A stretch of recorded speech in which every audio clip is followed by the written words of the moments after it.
சலனம் 446. தயாளன் தனது மனைவி உமா, அர்ஜுன் கூடவே ஜனனியையும் கூட்டிக் கொண்டு ஈஸ்வர் வீட்டிற்கு வந்தார். வீட்டுக்குள் நுழையும் போதே அர்ஜுன், அப்பா நீங்க முன்னாடி போங்க, நான் பின்னாடி வரேன். உமா கணவனை பார்த்து சிரிக்க, அவர்கள் அறியாத ரகசியமா என்ன? பெற்றவர்கள் ஜனனியின் கைப்பிடித்து உள்ளே போய்விட அர்ஜுன் போன் எடுத்து பார்த்தான். கூப்பிடுவாள் என்று. ஆனால் அவள் அழைக்கவே இல்லை. ஏன் கூப்பிட மாட்டேங்கிறாள்? நம்ம ஏன் கூப்பிடணும் என்று மனது சொன்னது. ஆனால் மனமோ இனிமேல் அவ இஷ்டத்துக்கு விட்டால் சரிப்பட்டு வராது என்று அவன் அவளுக்கு அழைத்தான். அவள் செல்போன் கையில் வைத்திருப்பாள் போலும். நொடியில் எடுத்து விட்டாள். சொல்லுங்க, நாங்க வந்துட்டோம், அதை சொல்லதான் கூப்பிட்டேன். நான் உங்களை பார்த்துட்டேன். ஓ, காத்துட்டு இருந்தியா? நினப்பு தான் பழப்ப கெடுக்குமாம். அதெல்லாம் வண்டி சத்தம் கேட்டதுமே நீங்க தான் வரீங்கன்னு தெரியும். ஹோ, உன் வண்டியிலிருந்து நான் வந்ததால் உனக்கு தெரிஞ்சிருக்கும். ஹலோ, என்னோட வண்டி உங்களோட வண்டின்னு ஏன் பிரித்து பேசுறீங்க? அது என்னடி, வண்டியெல்லாம் நம்மளோடதுன்னு சேர்த்துக்கிற, அதே நேரம் வீடியோ காலில் வந்தா மட்டும் யாரோ மாதிரி ட்ரீட் பண்ற. அவள், இங்க பாருங்க, தயாளன் சாரோட வண்டி சத்தம் புதிதாக இருந்துச்சு. அவர் உனக்கு சார் அடி? அவள் மௌனம் காக்க, உனக்கு பிடிக்கலன்னா நாங்கள் அப்படியே போயிடட்டுமா? அவளோ, என்ன பேச்சுது, நான் எப்போ போன்னு சொன்னேன்? அப்புறம் ஒட்டுதல் இல்லாமல் பேசினா. நீங்கள் எந்த வார்த்தை பேசினாலும் அதில் ஒரு குறைய தேடி எடுத்து சண்டை போடலாம்னு ரெடியாக இருக்கீங்க. அதுக்கு நான் அழில சாமி, ஆளை விடுங்க. அப்போ நான் தான் சண்டை போடுறேனா? பெண் அவளுக்கு சண்டை போட மனதில்லாமல், ஐயோ சாமி, நான் தான் சண்டை போட்டேன், மன்னிச்சிடுங்க. சரி சரி, சேலை கட்டியிருக்கியா? எதுக்கு? எதுக்கு கேட்பாங்க? உனக்கு ஃபிட்டாக இருக்கான்னு செக் பண்ண. ஹலோ, அதெல்லாம் கரெக்டாக தான் இருக்கு. அதை நான் தானே சொல்லணும். உங்ககிட்ட என்னால் பேச முடியாது, சீக்கிரம் உள்ள வாங்க என்றவள் அழைப்பை துண்டிக்க போக, ஓய் பேசுடி, எல்லாரும் இருக்காங்க. அங்கே இருக்கிற எல்லோரின் முகமும் எல்லாம் ஏற்கனவே நான் பார்த்த முகம்தான். உன்னோட முகம்தான் நான் இப்போ பார்க்கணும். என்னோட முகமும் நீங்கள் பார்த்த முகம்தான் சார். ஹலோ, இதுக்கு முன்னாடி சேலை கட்டி எனக்காக வந்து நின்று இருக்கியா? அவள் மௌனமாக இருக்க, நான் கேட்டா கொஞ்சம் பதிலாச்சுன்னு சொல்லலாம். அதுக்கு கூட ஒருத்தலையானா? எல்லாத்துக்கும் சண்டை போடுறது எப்படின்னு உங்ககிட்ட தான் கற்றுக்கணும். இப்போ என்ன பிரச்சனை உங்களுக்கு? என் பிரச்சனைக்கு காரணமே நீயோ உன்னோட ஆட்டிடியூட். இந்த ஆட்டிடியூட் மயிரெல்லாம் இப்படியே காட்டிட்டு இருந்தேனுவே, அதுக்கப்புறம் அர்ஜுன் யாருன்னு பார்க்க வேண்டியிருக்கும். அதெல்லாம் தாராளமாக பார்த்துப்பேன். இப்போ என்ன விஷயம்? ரொம்ப பண்ணாதடி. இப்போ தானே ஃபர்ஸ்ட் டைம் உனக்காக வரப்போகிறேன். அப்போ இது எனக்கான மொமெண்ட் தானே. சேலை கட்டிட்டு வந்தால் மட்டும் இப்போ என்ன ஆக போகுது? சேலை கட்டி வரும்போது என் கண்ணோட கண்ணா உத்துப்பாரு. உன் கண்ணோட கண் பார்க்குற அந்த ஃபர்ஸ்ட் சீன் நான் மனசுக்குள்ளே பத்திரமா பதிஞ்சு வச்சுக்கிறேன். நிறைய தமிழ் சினிமா பார்ப்பீங்களோ? நீ எல்லாம் தங்க கூட்டில் வளர்க்கப்பட்ட கிளி. ஐயா, I am free bird. Cinema டைலாக்கை அடிச்சு விடுங்க. ப்ராக்டிக்கலாகவே இருக்க மாட்டிங்களா நீங்கள்? அப்புறம் தேவையில்லாத எக்ஸ்பெக்ட் பண்ணிட்டு நான் பண்ணலைன்னு சண்டை போட்டால் என்ன அர்த்தம்? இன்னும் ஒரு புருஷன்கிட்ட எப்படி பேசணும்னு தெரியாதுல்ல உனக்கு? நைட்டு பூரா பேசுவீங்க. சீக்கிரம் உள்ளே வந்து சேருங்க என்றவள் அழைப்பை துண்டித்து விட்டாள். அர்ஜுன் உள்ளே வரும்போது அவன் முகத்தில் இருக்கும் ஏதோ ஒரு தெளிவு கண்டவர்கள் எல்லாம் இவன் மாப்பிள்ளை என்பதற்கு எல்லா தகுதியும் பெற்றவன் என்று சொல்லாமல் சொல்ல வைத்தது அவன் தோணியும் நடையும் பேச்சும். அர்ஜுன், வா வா என்று வாய் நிறைய புன்னகையோடு அஞ்சு வரவேற்க, அக்கா, நான் உங்களுக்காக தான் இந்த வீட்டுக்கு வந்திருக்கேன் என்று புன்னகைத்தான். நான் சொன்னேன்ல, தங்கமான பையன் என்று அர்ஜுனை தன் கணவனுக்கு அறிமுகப்படுத்த ஈஸ்வர் இதழ்களில் ஒரு குறுநகை. அர்ஜுன் ஈஸ்வரை பார்த்து, ஹாய் சார், இப்போ நான் உங்களை மாமான்னு கூப்பிடலாமா? அனைவருக்கும் முன் அஞ்சு வாய் திறந்து, கூப்பிடுப்பா, பெண்ணை பெற்றவர் மாமனார் தானே உனக்கு. அவனோ, நான் உங்களை சார்னு கூப்பிடுறதா இல்லை மாமாவா? இப்போது உங்களுக்கு என் மேல நம்பிக்கை வந்திருக்கா? ஈஸ்வர் அவனையே பார்த்து, என் பொண்டாட்டிக்கு நீதான் அர்ஜுன் இந்த வீட்டோட மாப்பிள்ளைன்னு ஃபிக்ஸ் பண்ணிட்டா. இனி சரியோ தப்போ அவ உன்னை பியூர் ஜெம்னு நினைக்கிறா. அர்ஜுன் அஞ்சுவை பார்த்து, அக்கா, உங்க நம்பிக்கையை காப்பாற்றுவேன். உங்களுக்கு என் மேல எப்போதும் ஒரு பாசம் உண்டு. நேசித்தலை யாருக்காகவும் விட்டு கொடுத்துட மாட்டீங்க என்றான். சிறியவர்கள் பெரியவர்கள் அனைவரும் பேசி முடிக்க மகிழினி வந்தாள் அவன் முன்னாடி. எல்லோரும் வந்ததும் தயாளன் கைகூப்பி அன்னம் மற்றும் அருணாச்சலத்திடம் நடந்து வச்சிருக்க மன்னிப்பு கேட்டார். அன்னலட்சுமி, அதையெல்லாம் மறந்துடுங்க. நாங்களே அந்த நிகழ்விலிருந்து வெளியே வரத்தான் முயற்சி பண்றோம். சிறிது நேரம் பேசி முடித்ததும் ஈஸ்வர் தயாளனை பார்த்து, உங்க மகன் என் மகளை கட்டின பின் எங்க வீட்டோட மாப்பிள்ளையா இருக்க உங்களுக்கு சம்மதமா? இதில் எங்க பையனோட சந்தோஷம்தான் முக்கியம். அவன் எங்கிருந்தால் அவனுக்கு நல்லா இருக்குமோ அவன் அங்கே இருக்கட்டும், எனக்கு ஒன்றும் பிரச்சனை இல்லை. என்னப்பா, ஓகேவா? தன் அப்பாவை இழிவுபடுத்தி விடுவானோ என்று பயந்து அவள் அவனையே பார்க்க, முயற்சி பண்றேன் சார். அதிகாலையில் கண் விழிக்கவும் முதலில் மகளின் முகத்தை தேடும் தந்தை அவன். அது ஒரு மாதிரி வலித்தது ஈஸ்வருக்கு. அஞ்சு கணவனிடம், ஏங்க என்னடி சொந்த ஊர்ல அதுவும் போய் வர தூரத்துல கட்டி கொடுத்துட்டு எதுக்காக வீட்டோட மாப்பிளையா இருக்கணும்னு நினைக்கிறீங்க? சும்மா இருடி என்று ஈஸ்வர் மீண்டும் தயாளனை பார்த்து, கடைசி வரைக்கும் எங்க வீட்டில் மாப்பிள்ளையாக இருக்கலாமா? என் பையன் உங்க மாப்பிள்ளை என்பதே சந்தோஷம். என் வீட்டோட இருந்தா என்ன, இங்க இருந்தா என்ன, நல்லா இருக்கட்டும். நான் இங்க அனுப்பி வைக்கிறேன். அர்ஜுன், எனக்கு எங்க அப்பா அம்மா எவ்வளவு முக்கியமோ அதே போல் மகளுக்கும் அவங்க அம்மா அப்பா ரொம்ப முக்கியம். அதனால் அங்கேயோ இல்லை இங்கேயோ மாறி இருக்க வேண்டியதான். எல்லோருக்கும் அந்த வார்த்தை சம்மதம் தர மகள் இன்னைக்கு சொல்ல முடியாத சந்தோஷம். தன் அப்பாவின் மனதை புரிந்து கொண்டு பதிலளித்த அர்ஜுனை நினைத்து பின் பேசி முடித்து மறுநாள் ஆடை எடுக்கும் சம்பவத்திற்கு அழைப்பு விடுத்துவிட்டு சென்று விட்டார்கள். பிரபல ஜவுளி கடையில் அர்ஜுன் மகள் ஒரு பக்கம், தேவ் ஜனனி ஒரு பக்கம், முகிலன் பிரியா ஒரு பக்கம் கடையை அலசி ஆராய ஈஸ்வர் அஞ்சுவின் பின்னால், தீபக் சுகன்யாவின் பின்னால், தயாளன் உமாவின் பின்னால் என்று ஆடை எடுத்து கொண்டிருந்தனர். அஞ்சு, ஏங்க சொல்லுடி, சேலை எனக்கும் தானே, என் பொண்டாட்டிக்கு இல்லாமலா? உங்க பொண்ணுக்கு எவ்வளவு விலைக்கு ட்ரெஸ் எடுக்கிறீங்களோ அதே மாதிரி தான் எனக்கு எடுக்கணும். அது என்ன பாப்பு கூட போட்டி போட்டுட்டு? சாருக்கு மகள் என்றால் உயிர், அது என்ன விடவான்னு பார்க்கணும். நீ எல்லாம் திருந்தவே மாட்டடி. உங்கள் விஷயத்தில் மட்டும் நான் திருந்தவே மாட்டேன். உனக்கு எவ்வளவு வேணுமோ எடுத்துக்கோ, அவளை விட அதிகமாக கூட தேடி எடுத்துக்கோ. ஆனால் என் பொண்ணு கூட போட்டி போடாத. போடுவேன் என்று அவன் கண்களை பார்க்க, என்னடி உங்க முகத்துல இன்னைக்கு ஒரு தேஜஸ் தெரியுது என்னவாம்? என் பொண்டாட்டிக்கு லவ் மூடு வந்திருக்கு. அதான் அவ கண்ணுக்கு நான் அழகா தெரியுறேன் போல. அது என்னவோ உண்மைதான், ரொம்ப அழகா வந்திருக்கீங்க. என் மக்கு பொண்டாட்டி நம்ம கடைக்கு வந்திருக்கிறது நம்ம பிள்ளைக்கு ட்ரெஸ் எடுக்க. ஏதோ வயசு பிள்ளை மாதிரி என்கிட்ட வந்து கொஞ்சிட்டு இருக்க. புருஷனை கொஞ்சறதுக்கு வயசு வேணுமாக்கும். அப்புறம் எனக்கு ஒன்றும் இன்னும் வயசெல்லாம் ஆகல. உன்னால இப்ப பிள்ளை பெற்றுக்க முடியுமா? நீங்க மட்டும் நான் ஒரு வார்த்தை சொல்லுங்க, ட்வின்ஸ் கூட பெற்றுப்பேன். வெக்கமாவே இல்லையாடி? இதில் வெக்கப்படுறதுக்கு என்ன இருக்கு? உன் பையனே லேட்டா பிறந்துட்டான், அவன் பின்னாடியே ஓட முடியாத வயசுல இருக்கோம் நாம. இனி என் அம்முக்கு குழந்தை பிறந்து கொஞ்சிற வயசுக்கு வந்துட்டோம். ஹலோ, அன்புவும் வளர்ந்துட்டான், ஸ்கூலுக்கு போயிட்டான், மகளுக்கும் கல்யாணம் ஆயிடுச்சு. சரி, இப்போ அதுக்கு என்ன பண்ணலாம்? எனக்கு போர் அடிக்கும், அதுக்காகவாவது ஒரு பிள்ளை பெற்றுக்கலாமா? உன்னோட போருக்கு நான் தான் ஊறுகாயா? நிஜமா தான் கேட்குறேன். விளையாடுறதுக்கு ஒரு அளவே இல்லையாடி? யாரு விளையாண்டா? நான் சும்மா எல்லாம் கேட்கல. நாம இப்போ ஒரு புள்ள பெற்றுக்கலாமா? முதல்ல உன்னை கூட்டிட்டு போய் ஒரு ஆப்ரேஷன் பண்ணணும். நான் எல்லாம் பண்ண மாட்டேன். இனிமே உன்கிட்ட வரப்போ நான் கொஞ்சம் கவனமாக தான் இருக்கணும். யாரு நீங்க என்னை பார்த்ததும் மொத்தமா எல்லாம் மறந்துடுவீங்க. அதை வச்சு தானே இப்போ என்னை ட்ரிகர் பண்ணிட்டு இருக்க. அப்போ நான் ஆப்ரேஷன் பண்ணிக்கிறேன். நீ பிள்ளைங்க எல்லாம் வளர்ந்துட்டாங்கன்னு காரணம் சொல்லி இதுதான் சாக்குன்னு பேபி வந்துருச்சு அப்புறம் அழிக்க முடியல அப்படி இப்படின்னு சொல்லுவ. எனக்கு போர் அடிக்கும். மகள் கல்யாணமாகி அவ வீட்டுக்கு போயிடுவா, குட்டியும் ஸ்கூலுக்கு போயிடுவா. அப்போ நான் என்ன பண்ண? கல்யாணமாகி கணவன் வீட்டுக்கு போயிடுவாள் என்ற வார்த்தை அவனுக்கு வலிக்க ஒரு ஓரமாய் போய் அமர்ந்து விட்டான். ஹலோ சார், மகள் போயிடுவான்னு சொன்னா போதுமே, மூஞ்சி எல்லாம் மாறிடும். அவ என்ன அண்டார்டிகா கண்டத்துக்கா போறா? அடுத்த தெருவுக்கு தானே போறா. கார்ல போய் பார்த்துட்டு வந்துடலாம். அப்புறம் நாள் ஃபுல்லா உங்க கூட தான் வேலை செய்ய போறா. அவ புருஷன் கூட கொஞ்ச நாள் வாழட்டுமே. ஈஸ்வர் முகம் மாறவே இல்லை. அப்போது அர்ஜுனும் மகளினியும் அமர்ந்திருக்க ஏதும் ரகசியம் பேசிக்கொண்டே புன்னகைக்க, அங்க பாருங்க உங்க மகள் முகத்தை. அவள் அர்ஜுனை பார்த்து ஏதோ கேட்டுக்கொண்டிருக்க அர்ஜுன் அவளின் காதுக்குள் ஏதோ பதில் சொல்லிக் கொண்டே இருந்தான்.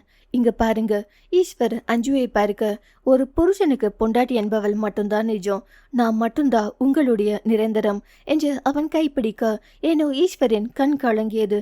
மெல்ல அவளின் கையை பிடித்து கொண்டு லவ் யூ டி. அப்ப பேபி பெற்றுக்கலாமா? அவளின் மண்டையில் செல்லமாய் கொட்டிவிட்டு, போய் ட்ரெஸ்ஸு பாரு. அப்புறம் என்னோட மகளையும் நான் எங்கேயோ எல்லாம் விட மாட்டேன். என்னமோ பண்ணுங்க, நம்ம லைஃப்ல எங்க வீட்டுக்கும் நமக்கும் சண்டை நடந்த மாதிரி அவளின் வாழ்க்கையில சண்டை சச்சரவு இல்லாத மாதிரி பார்த்துக்கோங்க. அவ்வளவுதான் நான் சொல்லுவேன் என்று சொல்ல வேண்டியதை நாசுக்காக சொல்லிவிட்டு போய்விட்டாள். சலனம் 447. அர்ஜுன் ஜவுளி கடையில் சேல்ஸ்மேனிடம், அண்ணா நீங்க எல்லா சேலையும் கலைக்க வேண்டாம், நானே நிறம் பார்த்து எடுத்து பார்க்குறேன், நீங்க மொத்தமா எடுத்து என் முன்னாடி வச்சிடுங்க என்று ஒவ்வொரு சேலையாக எடுத்து பார்த்தான். அதில் அவளுக்கு எது நல்லா இருக்கும் என்று மனதில் கற்பனை பண்ணி பார்த்தான். அவன் மனமோ மகளினியின் சிவந்த மேனிக்கு இந்த இரத்த சிவப்பு நிறம் சேலை நல்லா இருக்கும் என்று அந்த சிவப்பு சேலையை எடுத்துக்கொண்டு வந்து அவளின் கையில் கொடுக்க அதை கைகளில் வைத்து பார்த்து கொண்டிருந்தாள் மகள். அவன் கொஞ்சம் தள்ளி நின்று அவளின் முகத்தை பார்த்து கொண்டிருந்தான். அந்த நேரம் பிரியா ஒரு பக்கம் தான் எடுத்து வந்த சேலைகளை எல்லாம் அவளிடம் காட்டி, எது நல்லா இருக்கு என்று கேட்பதற்காக வந்தாள். அவளிடம் தான் எடுத்த சேலைகளை கொடுக்கும் போது அவளின் கையில் இருக்கும் ரெட் கலர் பார்த்து, இந்த சேலை ரொம்ப நல்லா இருக்குடி. அதை சொல்லும்போது பிரியாவின் முகத்தில் ஒரு பரவசம் இருக்க, மகிழ் வேணுமா உனக்கு என்று அவள் எடுத்து கொடுக்கும்போது பின்னால் வந்த அர்ஜுன், இது உனக்கு நான் பார்த்து பார்த்து எடுத்தது. அதில் புன்னகைத்த பிரியா, சீனியர் உனக்கு ஸ்பெஷலாக எடுத்திருப்பார் போல, நீயே வச்சுக்கோ என்று அவள் அடுத்த சேலை பார்க்க போக மகள் திரும்பி அவனை முறைத்து, ஏன் இந்த கடையில் வேற ரெட் கலர் கிடைக்காதா? அவள் எவ்வளவு ஆசையா அதை பார்த்தா. அதுதான் நானும் சொல்றேன், நான் உனக்கு பார்த்து எடுத்துட்டு வந்தது. உன் ஃப்ரெண்டு தானே அவ. இன்னொரு ரெட் கலர் நீ தேடி பிடிச்சு அவளுக்கு எடுத்துக்கொடு. இப்போ இதை யார் கட்டினா என்ன, அவளுக்கு பிடிச்சிருக்குல்ல. 1 மணி நேரம் தேடி கடைசியில் உனக்கு இதை கற்பனையில் நீ கட்டியது போல் நினைத்து பார்த்து உன் உடம்புக்குன்னு என்ன மாதிரி ப்ளவுஸ் தைக்கணும்னு வச்சு பார்த்து மனசுக்குள்ள ஃபீல் பண்ணி எடுத்துட்டு வந்திருக்கேன். அதை அசால்ட்டாக கொடுக்க சொல்ற. அதை இன்னொரு பொண்ணு உடம்புல பார்த்தா நல்லாவா இருக்கும்? அந்த வார்த்தை ஒரு மாதிரி இருந்தது அவளுக்கு.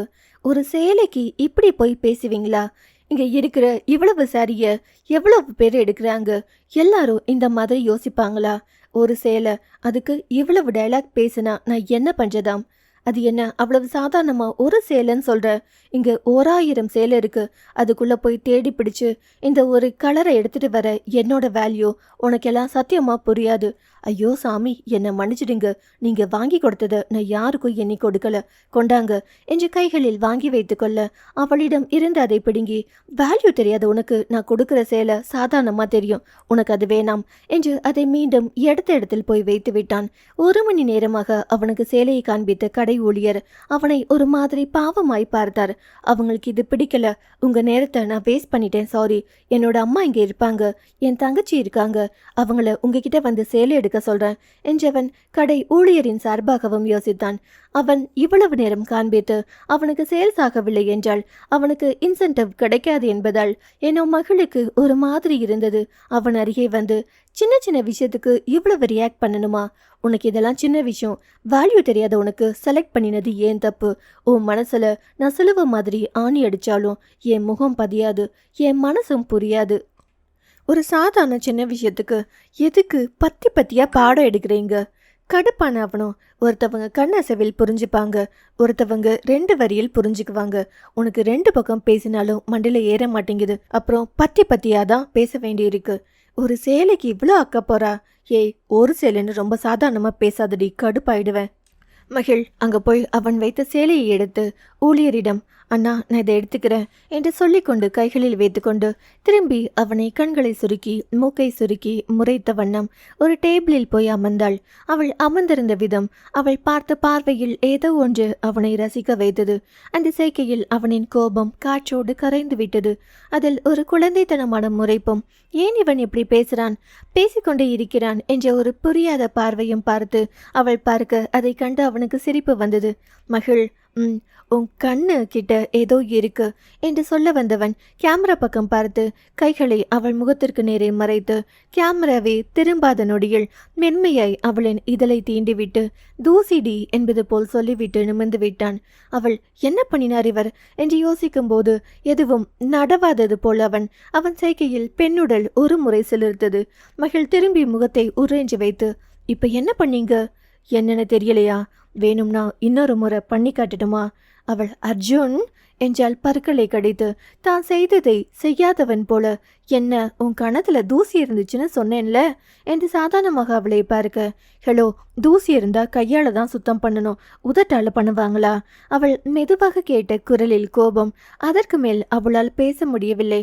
அவள், ஏன் உன்னால பேச முடியலையா? அதான் மைண்ட் ஸ்டெக்கா இருக்கா என்று அவன் அவளை பார்த்தான்.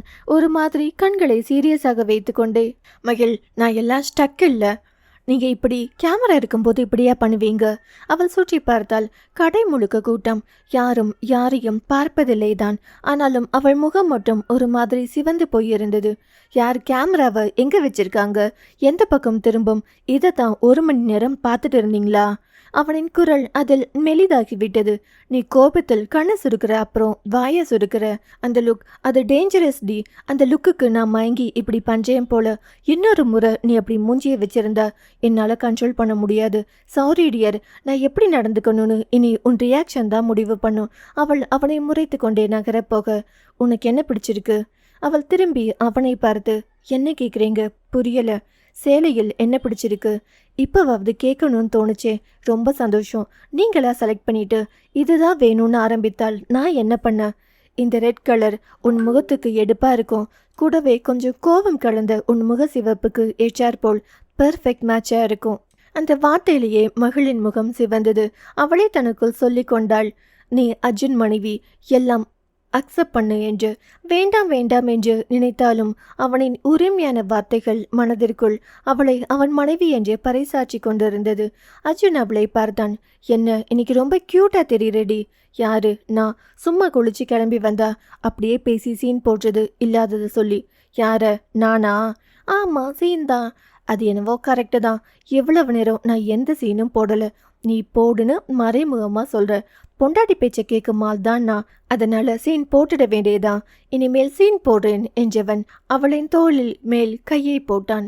அவள் அதை எடுத்துவிட வேகமாக அவளின் இடுப்பு வழியாக கைகளை கோர்த்து தள்ளி நின்றவளை தன்னோடு இழுத்து, சேலை பார்க்கலாமா பொண்டாட்டி என்றான் ஒரு மாதிரி குரலில். ஹலோ, கடையில தான் இருக்கோம். அப்போ வெளியே போலாமா? அவள் கண்களில் அதே சிவப்பு. நீங்க பேசாம இருக்க மாட்டீங்களா? நான் எங்க அம்மா பேசினேன். வேகமாய் அவனின் கைகளை விலக்கிவிட்டு பெண்ணவள் சேலை எடுக்கும் இடத்தில் போய் அமர்ந்து சேலைகளை பார்க்க, எந்த பக்கம் பார்த்தாலும் இவ்வளவு அழகாய் இருந்தால் எப்படி வேலை செய்வதாம் என்றான் அவளின் முதுகின் அருகே குனிந்து. இப்ப என்ன உங்களுக்கு பிரச்சனை என்று திரும்பி கேட்கும்போது அவன் இதழ் அவளின் மூக்கின் மேல், அவளின் உடம்பில் ரோமங்கள் குத்திட்டு நின்றன. அவன் மெல்ல அவளின் மேல் அந்த சிகப்பு சேலையை மேலே போர்த்தி விட்டபடி, இதை கட்டி வரணுண்டி. எப்போ? First day. புரியல. நம்ம வாழ்க்கை ஆரம்பிக்கிற டே. அவள் அதிர்ச்சி கொண்டு அவனை பார்த்து, யார் ஃபர்ஸ்ட் டே? அவன் குரலில் ஒரு ரம்யமும் சூடும் இருந்தது. நீயும் நானும் தனியாக மீட் பண்ண அந்த முதல் நாள். அவன் குரல் சத்தமே இல்லாமல் அவளின் காதருகே. மகிழ் ஒரு நொடி நிற்க, சேலை பிடித்த கைகளில் நடுக்கம். கடைக்கார ஊழியரோ வேறு யாருமோ அவளை நெருங்க விடாமல் அடுத்தடுத்த சேலையை எடுத்து அவளின் மேல் வைத்து கொண்டிருந்தான் அர்ஜுன். பார்ப்பவர்கள் அனைவருக்கும் அர்ஜுன் அவளுக்கான சேலையை தேர்ந்தெடுத்து கொடுக்கிறான் என்றுதான் தெரியும். ஆனால் அங்கே மகளை போட்டு வார்த்தைகளாலும் செய்கைகளாலும் பாடுபடுத்தி கொண்டிருந்தான் அவன். அர்ஜுன், யாராவது கிட்ட வந்தா அசிங்கமா போயிடும். தயவு செஞ்சு பேச்சு குறைச்சி சேலை எடுங்க. யாரும் பார்க்க மாட்டாங்க. நான் யாரும் வராதவனை பிளாக் பண்ணிடுறேன் என்று அவன் அவள் முன் நின்று சேலையை திரை போல் விரித்து கையில் விரித்து வைத்தபடி சொன்னான். இதில் நீ அழகா இருப்படி. உனக்காக நெய்யப்பட்ட சேலை போல் என்று ஒரு காபி பிரவுன் கலர் சேலை எடுத்து அவள் மீது வைக்க அவள் நிமிர்ந்து அவனை பார்த்தாள். அவன் ஒவ்வொன்றையும் ரசித்து ரசித்து செய்து கொண்டிருக்க அவளால் தான் அதை இயல்பாய் ஏற்றுக்கொள்ள முடியவில்லை. மகிழ் அவன் கையில் இருந்த காஃபி ப்ரௌன் சேலையை மெல்ல விலக்கி விட்டுவிட்டு சற்று தூரம் போய் நின்றாள். அவள் முகத்தில் பல உணர்வுகள், சிறிது கோபமும் சிறிது வெட்கமும். பின் அவள் அழகாய் மூச்சை இழுத்து, அர்ஜுன், தயவு செய்து கொஞ்சம் என் நிலைமையை புரிஞ்சிக்க முடியுமா? முடியாதா? என்ன இது கடை, நான் பெண், நீங்க என்ன பண்றீங்க என்று அவள் சொன்ன குரலில் ஓர் அழுகையும் இருந்தது. அவள் சொன்ன அந்த ஒரு பெண் என்ற வார்த்தையை கேட்டவுடன் அவன் சற்று பின்வாங்கி அவளை ஒரு நொடி பார்த்தான். அவளின் கண்களில் நின்றிருக்கும் அந்த கலக்கம், அவளின் கழுத்தன் அருகே நின்றிருக்கும் அந்த சிவப்பு, அவன் அருகில் நின்றாள். தெளிவாக கேட்கும் அவள் வேகமான ஹார்ட்பீட். அதை பார்த்த நொடியில் அவனின் முகம் சற்று மென்மையானது. மகிழ், அவன் மெதுவாய் அழைத்தான். அவள் திரும்பவில்லை. அவன் அதே ஸ்பீடில் மெதுவாய் அருகே வந்து, ஹே, உன்னை அன்கம்ஃபர்டபுள் பண்ண நினைக்கல. ஆனா என்னால உன்னை பார்த்தா சும்மா இருக்க முடியல. இறந்தே போய்விட்டாள். இந்த வார்த்தையில் தீரன் பல முறை மகிழ் என்று அவன் முன்னாடி சொன்னது. உன்னை பார்த்தா என்னால சும்மா இருக்க முடியாது என்று அவன் சொன்னது காதுக்குள் ஸ்பீக்கர் போல் அவன் வார்த்தைகள் ஒலிக்க, பெண் அவள் தான் என்ன நிலையில் தான் இருக்கிறோம் என்று அறியாமல் கலங்கிவிட்டாள். இந்த வார்த்தையை இன்னொரு முறை பிரயோகிக்காதீங்க. ஏன்? ஒண்ணுமில்ல. அப்புறம் இவ்வளவு க்ளோஸரா நீங்க என் பக்கத்துல வந்து சேலை எடுத்துட்டு இருக்கீங்க. கண்டிப்பா எவனாச்சும் கேமராவில் பார்த்து அதை தப்பு தப்பா வெளியே போட்டுட்டா என் பொண்டாட்டி, நீ லைசன்ஸ் கழுத்தில் இருக்கு. உனக்கு சேலையை வச்சு பார்க்குறேன், இடுப்பளவு பார்க்குறேன். இதில் நான் தப்பா பண்ண என்ன இருக்கு எனக்கு புரியல.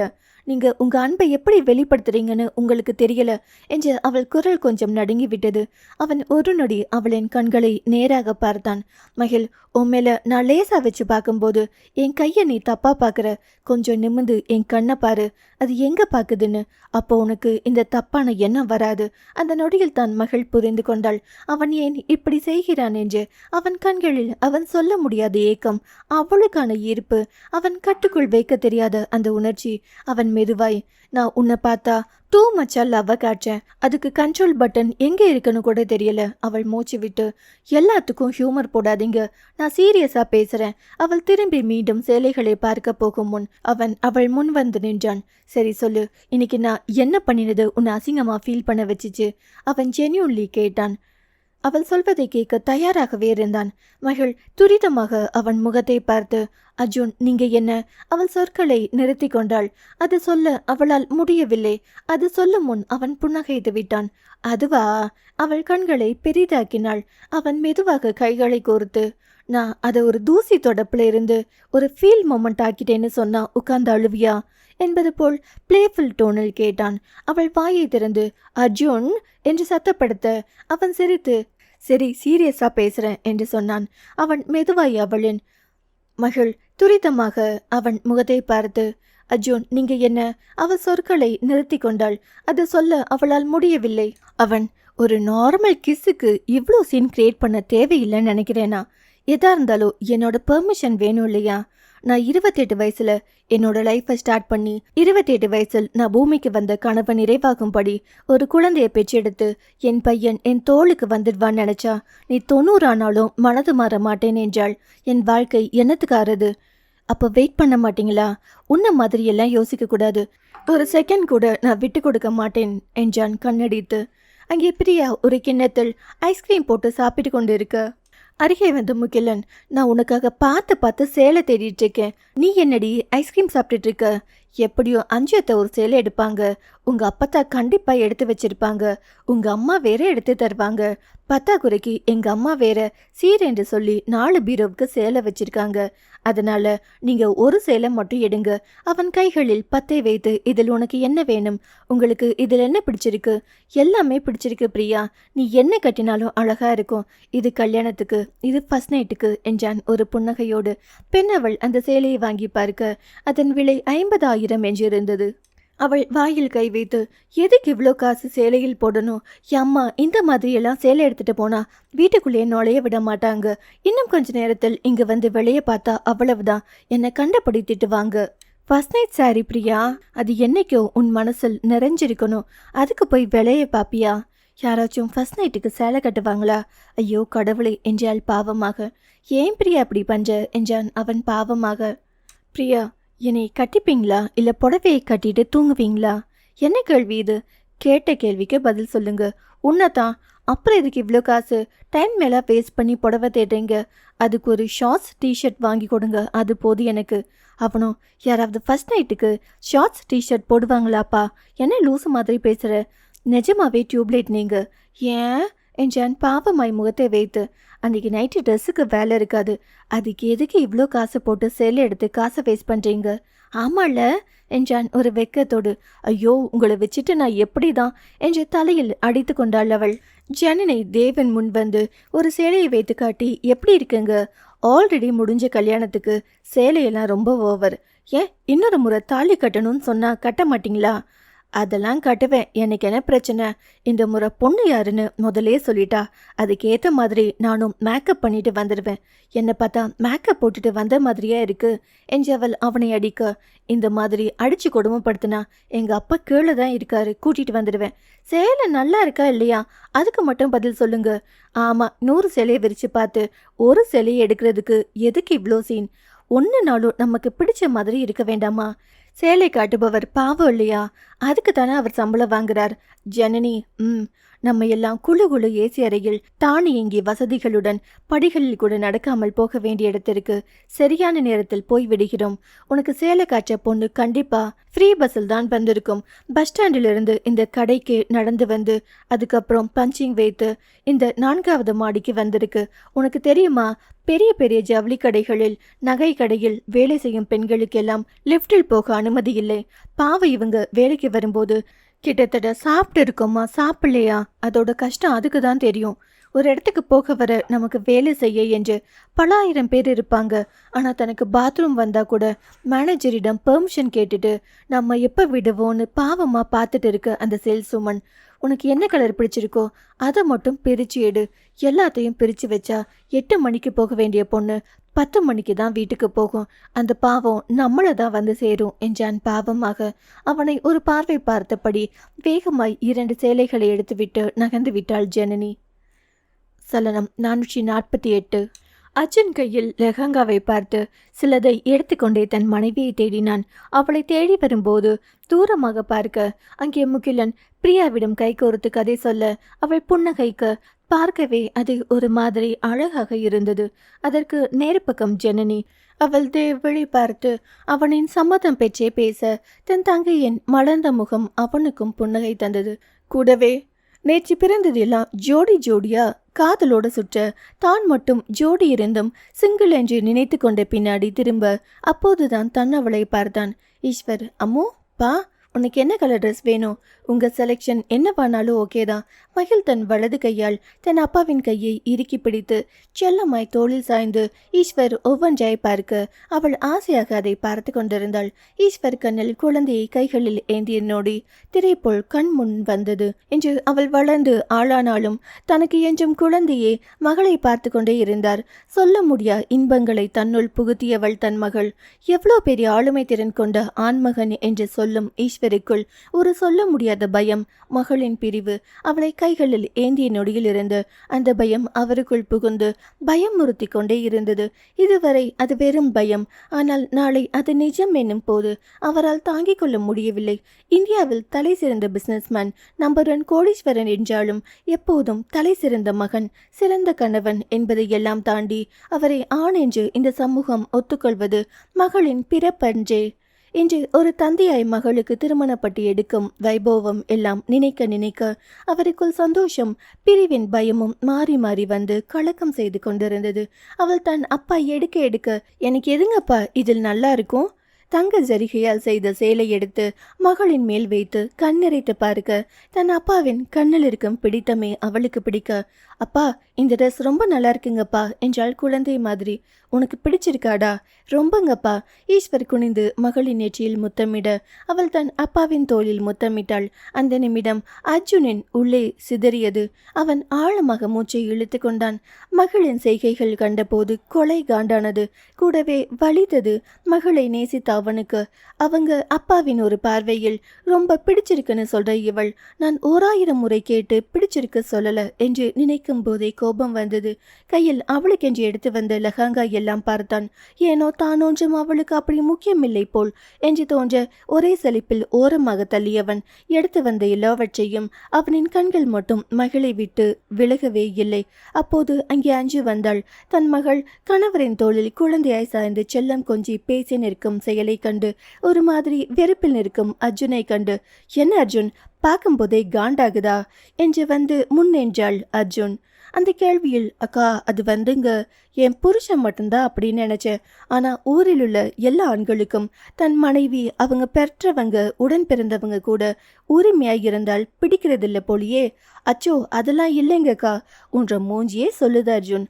அக்கா அது வந்துங்க, அவளோ எல்லா பொண்ணுங்களுக்கும் அப்பா என்றால் ஸ்பெஷல். அதிலும் என் மகள் என்றால் அவருக்கு உயிர். அவளுக்கு அவர் தான் எல்லாம். அங்க தொட்டா இங்க ஷாக் அடிக்கும்னு சொல்வாங்களே, அதுதான் அவங்க பாண்டிங். நானே பொறாம கொள்ற அளவுக்கு 2 பேருக்கும் பாண்டிங் இருக்கு. அப்பா பாசம் ஓகே தான், என்னோட லவ் எப்போ அவளுக்கு புரியோ என்றான் வேதனை ஃபீல். அவளுக்கு உன்னை நிஜமாலுமே ஒரு நாள் ரொம்ப பிடிக்க அர்ஜுன். நீங்க தான் சொல்றீங்க, ஆனா அவளுக்கு அப்படியெல்லாம் இஷ்டம் இல்லைங்க அர்ஜுன். எனக்கு என் புருஷனுக்கும் லவ் கம் அரேஞ்ச் மேரேஜ் தான். லவ்னா லவ், அப்படி ஒரு லவ். அவரை மாதிரி லவ் பண்ண ஒருத்தன் இனி பிறந்து தான் வரணும். ஆனால் கல்யாணம் முடிந்த அன்னைக்கு சண்டை வந்ததோ என் அண்ணா பின்னாடி முதல் நாளே போயிட்டேன். அதுவோ சண்டை எனக்கும் என் மாமியாருக்கும் தான். அவ்வளோ லவ் பண்ணின புருஷனையே அண்ணாவுக்கு கொஞ்சம் என்றால் போகுமாள் நான் என்றால் என் வயிற்றில் பிறந்தது மட்டும் எப்படி இருக்கும்? என்ன மாதிரி மக்கா தானே இருக்கும். அதில் அவனுக்கு சிரிப்பு வந்தாலும் மனதை சொல்லிவிட நினைத்து, அக்கா அப்பா அவளும் அப்படிதானா அர்ஜுன்? அவளுக்கு அவங்க அப்பாவை ரொம்ப ரொம்ப பிடிக்கும். அவங்க அப்பா உனக்கு தீரன் வேணாம்னு சொன்னதும் யோசித்து கூட எனக்கு தீரன் மாமா வேணாம்னு சொல்லியிருக்கலாம். இல்லை, அடம் பிடித்து எனக்கு வேண்டும் என்று அவரிடம் கேட்டிருக்கலாம். எதிர்த்து கூட பேசியிருக்கலாம். ஆனால் அவள் தன் அப்பா சொன்னால் சரியாகத்தான் இருக்கும் என்று முடிவெடுத்தவள்.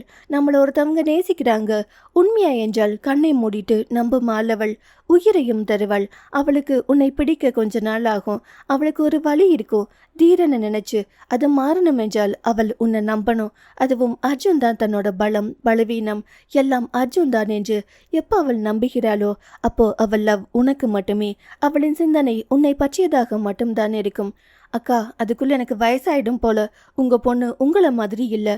அவளோ அர்ஜுன் நீ அப்படியே என் புருஷ மாதிரி. ஆனால் அவர் கூட சில நேரத்தில் பிடிவாதமாய் இருப்பார். தான் சொன்னால் சொன்னது தானே இருப்பார். ஆனால் உன்னிடம் பிடிவாதமில்லை. சூழ்நிலைக்கு எது சரியோ அதை யோசிக்குமா நீ? அக்கா மகள் தீரனை விரும்புகிறாள். அவளுக்குள் நான் வரது கொஞ்சம் கஷ்டம். அந்த சாப்டர் அவளோட லைஃப்ல நீ வந்த அன்னைக்கே முடிஞ்சது. அவன் அக்கா என்னோட லவ் எனக்கு வேணும்னு நினச்சி நான் கொஞ்சம் அவசரப்பட்டுட்டேன்னு தோணுது. அவளோ அர்ஜுன் அக்கா ஒரு ஆணுக்கு ஒரு இனிஷியல் ஒரு வீடு தான். ஆனால் ஒரு பொண்ணுக்கு 2 இனிஷியல். ஒன்று அப்பாவோடது, இன்னொன்று கணவனோடது. இதுவரை அமுத மகளினி ஆதித்ய விக்னேஸ்வரன். இனிமேல் அமுத மகளினி அர்ஜுன் தான் சொல்லுவாங்க. யாருமே தீரனின் காதலி மகள்னு சொல்ல மாட்டாங்க. ஆனால் அர்ஜுனின் மனைவி தான் சொல்லுவாங்க. ஏன்னா இப்போ அவ உன் பொண்டாட்டி. உங்களுக்கு எங்கள் கல்யாணம் நடந்த முறை நினச்சி கோபம் இல்லையா? அந்த இடத்தில் நீ இல்லாமல் மாப்பிள்ளை வேற யாரா இருந்தாலும் சம்மதிச்சிருக்க மாட்டேன். ஆனாலும் நீ என்றதும் அவ்வளோ சந்தோஷம் எனக்கு. ஒரு தாய்க்கு தெரியும் தன் பிள்ளைகளுக்கு எது நல்லது என்று. அவன் தீரன் உங்க அண்ணன் பையன் தானே. அவன் நல்லவன் தான். ஆனா என் அம்மாவுக்கும் என் அண்ணாவுக்கும் என் பொண்ணை சுத்தமா பிடிக்காது. எவ்வளோ கஷ்டப்படுத்தி அசிங்கமையெல்லாம் பேசியிருக்காங்க தெரியுமா? மகிழ் பாவம் வாய் திறந்து கூட மனசில் இருக்கிறத சொல்லாது. என் அண்ணா வீட்டுக்கு என் மகள் மருமகளா போகாதது எனக்கு எவ்வளோ சந்தோஷமா இருக்கு தெரியுமா? மதியாதோர் தலைவாசல் மிதியாதே போல் மகளினிக்கும் அந்த வீட்டுக்கும் ஒத்து வராது. அவள் தீரனை விரும்பி போய் திருமணம் செய்திருந்தாலும் என் புருஷன் முன்னாடி பண்ணின செயல்கள், அவங்க வீட்டுக்கும் எங்க வீட்டுக்கும் நடந்த சண்டைகள் எல்லாத்துக்கும் என் அம்மாவும் அண்ணனும் மகளை வச்சு செஞ்சிருப்பாங்க. என் புருஷனுக்கு 2 மடங்கா திருப்பி செய்வாங்க. முன்னாடி எப்படியோ தெரியல. ஆனா என் புருஷனுக்கு ஒண்ணுனா அவங்க யாரா இருந்தாலும் எங்களுக்கு வேணாம். அப்புறம் அவருக்கு அப்படி நடந்தா மகிழ் சும்மா இருப்பாளா? அப்பாவுக்கு ஒண்ணுனா புருஷனை வேணாம்னு சொல்லிட்டு வந்துடுவா அவ. நிஜமா அவ சந்தோஷமா இருந்திருக்க மாட்டா. அதிலிருந்து காப்பாற்றதான் கடவுள் உன்னை அனுப்பியிருக்காரு போல. என்மேல் அவ்வளோ நம்பிக்கை இருக்கீங்களா அக்கா? ரொம்ப இருக்கு அர்ஜுன். உன்னை பார்த்ததும் அதுவும் ஒரு கஷ்டமான சூழ்நிலையில் ஆதினிய உன் தாத்தாவிடமிருந்து செயின் போட்டு காப்பாற்றின. அவளோட ஜாதகப்படி உனக்கு எதுவும் ஆகக்கூடாது என்று கழட்டி கொடுத்தப்போ கூட நீ சாதாரணமாக தான் இருந்த. அவளை ஹர்ட் பண்ணலை. மீண்டும் நான் வந்து அவளுக்காக உன்னிடம் பேசினப்போ சரின்னு சொன்னேன். மீண்டும் என் வீட்டுக்காரர் உன் மேலே சந்தேகப்பட்டப்போ அந்த பிரச்சனை அப்போ வீட்டுக்கே வந்து அவரிடம் பேசினேன். நான் சொன்ன ஒரு வார்த்தைக்கு நீ அவ்வளோ மதிப்பு கொடுத்து ஆதினியே ஒதுங்கி போனாலும் நீ விலகி போல. அப்போ உன் மேலே மரியாதை வந்துச்சு. அப்புறம் நீ என் கூட பிறக்கல. ஆனால் உன் மேல ஒரு பிணைப்பு. இதிலிருந்து உன்கிட்ட ஒன்று பிடிச்சது எந்த சூழ்நிலையிலையும் எளிதாக கையாள உன்னால முடியும். அது வெறுப்போ கஷ்டமோ இன்பமோ எதுவானாலும் நீ அப்படியே இருப்ப என்று. அப்புறம் மகளுக்கு நீ தான் ஏற்ற பீஸ் என்று எப்போ தோணுச்சு தெரியுமா? கருமத்தம்பட்டி பிரச்சனை அப்போ அவளை காப்பாற்ற வெளிநாட்டிலிருந்து வந்து. ஏன்னா என் பொண்ணு ஒருத்தலையாக விரும்பி அவ விரும்பலை என்று தெரிஞ்சும் அவளுக்கு ஆபத்து என்றதும் வந்து நின்னப்பாரு. அது ஒன்று போதும். அர்ஜுன் தான் என் பொண்ணுக்கு ஏற்றவன் என்று முடிவு செய்ய. ஏன்னா நான் வெளிநாடு போனப்போ அதுவும் என் புருஷனை விட்டுட்டு போனப்போ எனக்கு ஆபத்து என்றதும் அங்கே வந்தாராங்க. அதெல்லாம் நடந்த பிறகுதான் சார் மேலே எனக்கு லவ் பொத்துக்கிட்டு ஊத்துச்சு. ஆனால் மகள் உனக்கு ஒன்றும் செய்யாதப்பவே நீ அவளுக்கு என்று வந்தவன். உன்னை சீக்கிரம் புரிஞ்சுப்பா. நீங்க நல்லா இருப்பீங்க. நீங்க சொல்ற எல்லாம் சரிதானுங்கக்கா. ஆனா அவ மனசில் தீரனை மறக்க வைப்பது கஷ்டம்க்கா. உனக்கு தெரியும்னு நினைக்கிறேன்.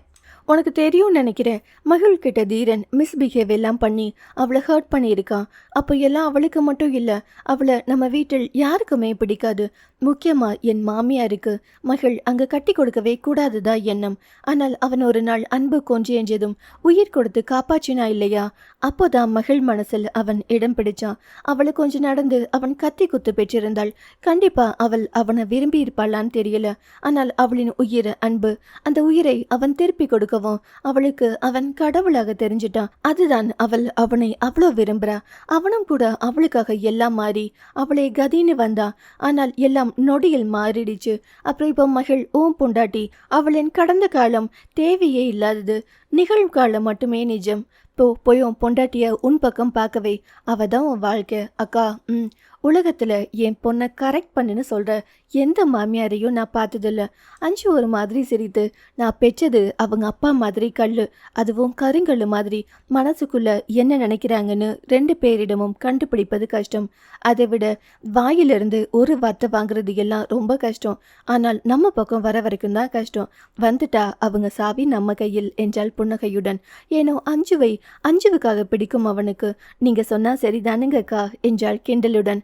அர்ஜுன், இதுக்கே இவ்வளோ சேடாகிற? பாராங்கள் சல்லியாக்க பல வருஷம் கிடக்கணும். சரி நான் போய் என்ற பொண்ணை அனுப்பி வைக்கிறேன் என்று போனால் உள்ளே எல்லோரும் ஆடைகள் பார்த்து சலசலப்பாக பேசி பொருத்தம் பார்த்து கொண்டிருந்தார்கள்.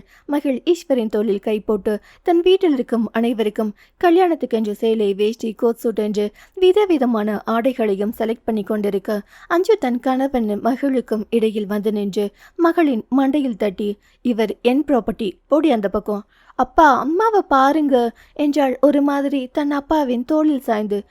லூசு மாதிரி பண்ணாதடி, என்ன பேசுற சின்ன பிள்ளைகிட்ட? ஆமா சின்ன பிள்ளைதான், நாளைக்கு தான் எல்கேஜி போக போறா ஈஸ்வர் முறைக்கு.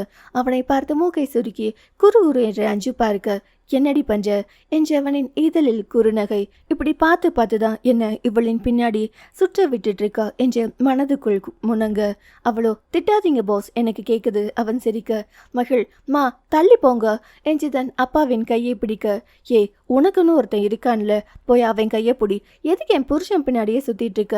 அப்போதுதான் அவளுக்கு அர்ஜுன் ஞாபகம் வந்தது. அவள் திரும்பி பார்க்க அர்ஜுன் வெளியே நின்றிருந்தான். அவள் உடனே தன் அப்பாவின் கையை விட்டபடி, அச்சோ மறந்துட்டேனே என்று தலையில் அடித்து, இதோ வந்துட்டேனுங்கப்பா என்று போனாள். ஈஸ்வர் போகும் மகளையே பார்க்க, அஞ்சு இங்க பாருங்க, அவளின் புருஷனை கூப்பிட போறா, இனி அவன் பின்னாடி தான் போவா. இப்பவே மனசை தேத்திக்கோங்க, நீங்க ஏன் கையை மட்டும் பிடிங்க, இதுதான் பெர்மனன்ட்.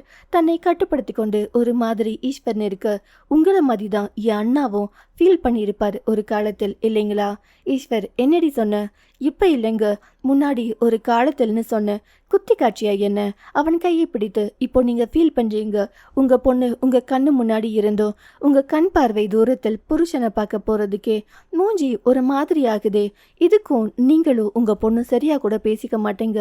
ஆனா நாங்க 3 பேரும் ஒரே தட்டில் சாப்பிட்டு வளர்ந்தோம், ஒருத்தருக்கு ஒருத்தர் உயிர், அதான் பாசம் என்றால் எல்லாருக்கும் ஒன்று தானே, அதை சொன்ன. ஈஸ்வர் முகமாற அஞ்சு அவனின் விரலோடு விரல் கோர்த்து, இப்போ எனக்கு நீங்க தான் எல்லாம். உங்களுக்கும் அது தெரியும், ஒரு பொண்ணுக்கு புருஷன்தான் எல்லா உறவையும் விட முக்கியம் என்று அது எனக்கு தெரியும், உங்களுக்கும் தெரியும். அப்ப நம்ம பொண்ணுக்கும் புருஷன் தானே அப்பாவை விட முக்கியம். ஈஸ்வருடைய அந்த முகம் ஒரு மாதிரியாக, அஞ்சு பேச்சை மாற்றி இவரை விட்டால் ஒரு மாதிரி ஆகிடுவார் என்று, முகிலா என்று கூப்பிட, சித்தி இங்க வா, சித்தப்பா கூப்பிடுறார். ஈஸ்வர், நான் எப்போ கூப்பிட்டேன்? ஹோ, அம்மணி சமாதானம் செய்ய கூட்டாளி பிடிக்கிறாள். நொடியில் எல்லாம் பண்ணும் அவளையே பார்த்தான். சொல்வதை நாசுக்காக சொல்லும் வித்தையை இவளிடம் தான் கற்றுக்கொள்ளணும் என்று பார்த்தான். வந்தவன், சித்தப்பா சேலையெல்லாம் செம்மையா செலக்ட் பண்றீங்க, கலா ரசிகன் சித்தப்பா நீங்க. அஞ்சு, அது யாருடா கலா? உங்களுக்கு தெரியாதா சித்தி? சித்தப்பாவின் லேட்டஸ்ட் கேர்ள் ஃப்ரெண்ட். ஈஸ்வர், என்ன முகிலா சொன்ன? அவன் சிரிக்க, அஞ்சு என் புருஷனுக்கு இந்த உலகத்துல கேர்ள் ஃப்ரெண்டு, பெஸ்ட் ஃப்ரெண்டு, எல்லா ஃப்ரெண்டும் நான் தான் என்றால் அவனை பார்த்தபடியே. முகிலன், நம்ப மாட்டீங்களா என்ன? என் புருஷன் ராமர், அவருக்கு நான் மட்டும்தான், யார் சொன்னாலும் நம்ப மாட்டேன். ஈஸ்வர் அவளின் காதுக்குள், என்னடி ஐஸ் வைக்கிறியா? பேசுறதையும் பேசிட்டு நைஸ் பண்றதையும் பண்ணிடுவேன். நிஜமா தானுங்க சொன்னேன், சத்தியம் என்று தலையில் கை வைக்க, ஏனோ அவளுக்கு வயதானது என்றால் அவனால் நம்பவே முடியவில்லை. இன்னும் தன்னிடம் 18 வயது பெண் போல்தான் அவளின் பேச்சு இருக்கும், காதலும் இருக்கும். அஞ்சு எனும் சக்தியை ஈஸ்வரனை இயக்கும் மாபெரும் சக்தி. அஞ்சு இல்லையேல் ஈஸ்வர் இல்லை. முகிலன், சித்தி ஏதோ வாய் விட்டுட்டு என்னை வச்சு சரி பண்ணிட்டீங்க போலையே. அப்போது சுகன்யாவும் தீபக்கும் வர, போடா போய் உன் மாமையார்கிட்ட பேசு, அவங்க தான் உனக்கு ஏற்ற ஆளு என்று அனுப்ப, சிதி நான் கொஞ்ச நேரம் ரெஸ்ட் ரூம் போயிட்டு வரேன் என்று ஓடிவிட்டான். தீபக் வர ஈஸ்வர் அவனோடு போய்விட்டான்.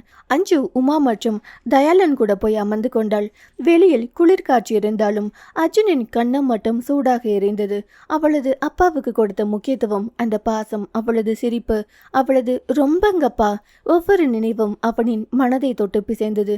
மகள் அவனை தூரத்தில் பார்க்கும் போதே அவன் முதுகு சற்று வளைந்து, கைகள் வேட்கை இல்லாதபடி பாக்கெட்டில், கைவிட்ட தூரத்தில் வெறித்தபடி நின்றிருந்தான். அவள் மெதுவாக அணுகி அர்ஜுன் என்று அழைத்தாள். அவன் திரும்பவில்லை. மகிழ் மீண்டும் கொஞ்சம் அருகே வந்து அவள் குரல் மென்மையாக, ஹலோ, எல்லாரும் உள்ள இருக்காங்க, நீங்க இங்க என்ன பண்றீங்க? அர்ஜுன் மெதுவாக திரும்பினான். அவளை பார்த்தவுடன் அவனின் கண் சற்றே சிவந்தது. அவன் தன் உள்ளே இருக்கும் உணர்வுகளை மறைக்க முயன்றான். அவள், ஹலோ, என்னாச்சு? அவன் அவளையே பார்த்தான். அவன் முகத்தில் அது சொல்ல முடியாத ஒரு வலி, அடிப்பட்ட பார்வை. இதெல்லாம் இதற்கு முன்னாடி அவள் பார்த்ததே இல்லை. பின் ஒண்ணுமில்ல, அந்த ஒற்றை வார்த்தை அவளுக்கு வலித்தது. அர்ஜுன், ஒண்ணு இல்லைனா இப்படி வெளியே வரமாட்டீங்க, என்னாச்சுங்க? அவன் பேசவில்லை. என்னாச்சு? உங்க சைலண்ட்டுக்கு நான் தான் காரணமா? அங்கே வந்து என்ன பண்ண? எல்லாரும் அவங்க ஆட்களுடன் ட்ரெஸ் எடுக்கிறாங்க, ஆனால் நான் மட்டும் தனியா, யாரும் என் கூட வராத மாதிரி தனித்திருக்கேன். மகிழ் மெதுவாக அருகே வந்து அவனை தொட முனைந்தாள். அவன் அவளின் கையை தட்டிவிட, என்னாச்சுங்க அர்ஜுன்? அவன் மிகவும் தாழ்ந்த குரலில், நீ உன் அப்பாவின் கை பிடிக்கும் போது எனக்கென்ற இடம் உன்னிடம் இல்லாத மாதிரி இருந்தது. மகளின் இதயம் அவனின் வார்த்தையில் திடுக்கிட்டது. அர்ஜுன், எல்லா பொண்ணும் அவங்க அப்பாவிடம் தான் எல்லாம் கேட்பாங்க. சொல்லப்போனால் என்னோட ஃபர்ஸ்ட் ஹீரோ என் அப்பா தான். ஆமா தெரியும், ஆனால் அப்பாவையும் தாண்டி உன் கண்ணு ஏன் பக்கம் எப்போதுமே வராதுல. அந்த வார்த்தை முழுக்க வலியில் வெளிப்பட்டது. உன் அப்பாவின் பார்வையில் பிடிச்சிருக்குன்னு சொல்ற அந்த வார்த்தை நான் 1000 தடவை கேட்டும் கிடைக்கல. ஒரு கணம் அவளுக்கு ஒரு மாதிரி இருந்தது. அவள் பேச்சுட்டு இருக்க அவளை பார்க்க பார்க்க ஏனோ தன் மேலே கோபம் கூடுதோ என்று தோன்ற அர்ஜுன் திரும்பி நடக்க முயன்றான். அவள் விரைவாக அவன் கையை பிடித்து நிறுத்தினாள். அவன் திரும்பி என்ன என்பது போல் அவளை பார்த்தான். மகள் அவன் கையை விட்டு விடாமல் உண்மையாய் வருந்திய குரலில், சாரிங்க. அவன் பேசவில்லை. வேகமாய் அவனின் கையை பிடித்து ப்ளீஸ் என்றால் அவனின் கையை பிடித்து கொண்டு. அப்போதும் தீரனும் சுகன்யாவும், மகள் அர்ஜுன் உங்களுக்கு எங்க சார்பில் நலங்கு வைக்க ட்ரெஸ் எடுக்கணும், வரீங்களா என்றதும் இருவரும் எதுவும் நடவாதது போல் போனார்கள். சலனம் 449. ஆதினி வேலையை முடித்துவிட்டு தீரனுக்கு அழைக்கவும், சொல்லுமா மாமா. எங்கே இருக்கீங்க? கோயம்புத்தூர். நானும் அங்கே தான். நீங்கள் பிஸி ஆர் ஃப்ரீ? என்ன வேணும் சொல்லு. அம்மாச்சி ப்ளவுஸ் தைக்க வர சொன்னாங்க.